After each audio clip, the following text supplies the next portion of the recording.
Pozdravljeni z obrobja Ljubljane.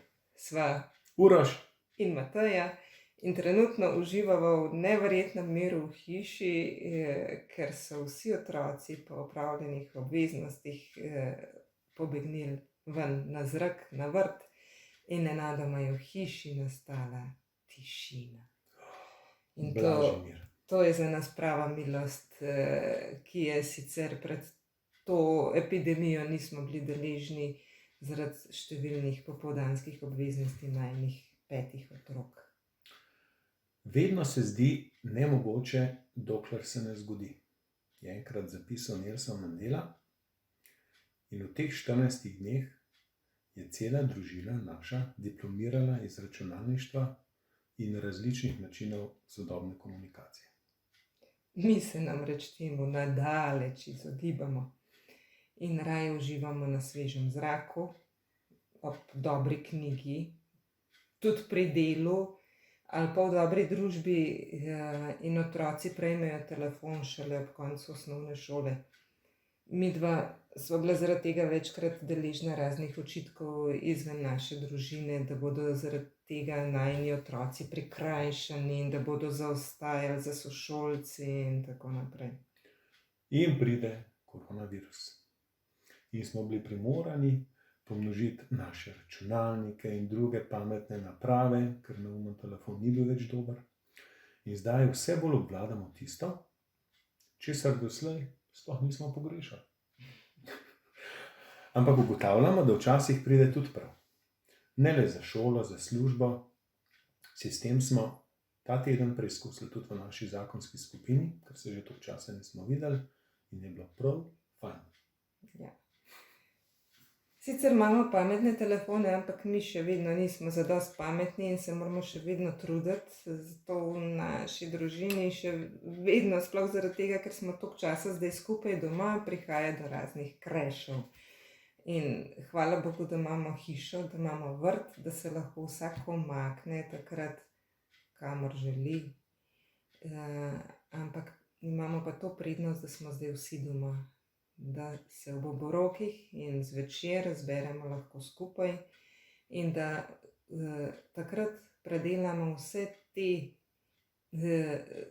stiske in spore in da sproti vsak dan rešujemo naše odnose in tudi zraven osvežujemo pravila za izkazovanje medsebojnega spoštovanja.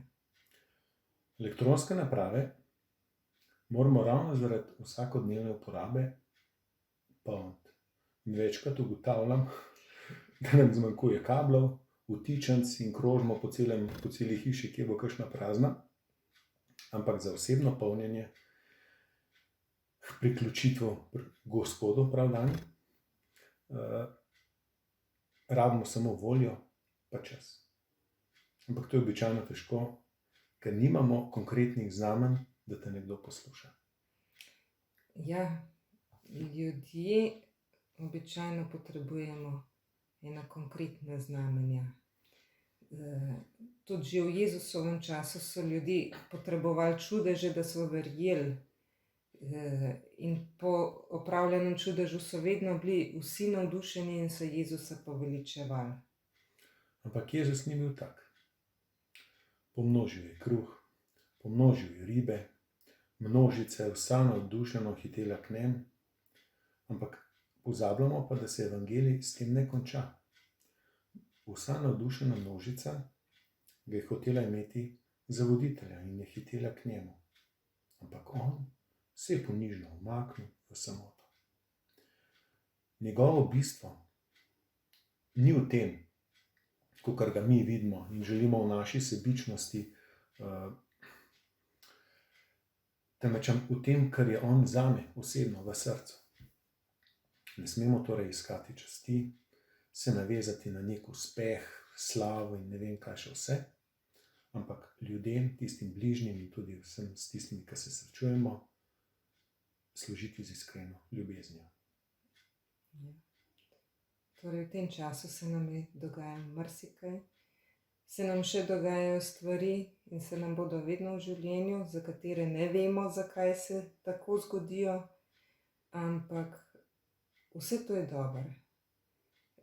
vse je dobro, kar Bog stori, samo da mi šele na koncu spoznamo vse tiste skrivnostne ovinke, po katerih nas je Bog vodil. Tako pravi Pierre Remit. Kaj prav pa Churchill? Churchill pa pravi odnos je malenkost, ki pripelje do velikih sprememb. In te spremembe se danes dogajajo in jih že tudi čutimo. Seveda pa ne smemo pozabiti v tem času na tistih 10 pravil za srečni zakon. Če pa slučajno že kaj zaškriplje, ne pa to vaša zakonska posla, pa tudi če se podre. Pa pozabiti ne smemo tudi na tiste, ki v tem času skrbijo za naš blagor. In tudi moliti za njih. Takole, naj vas spremlja en Božji blagoslov, ostanite zdravi in srečno.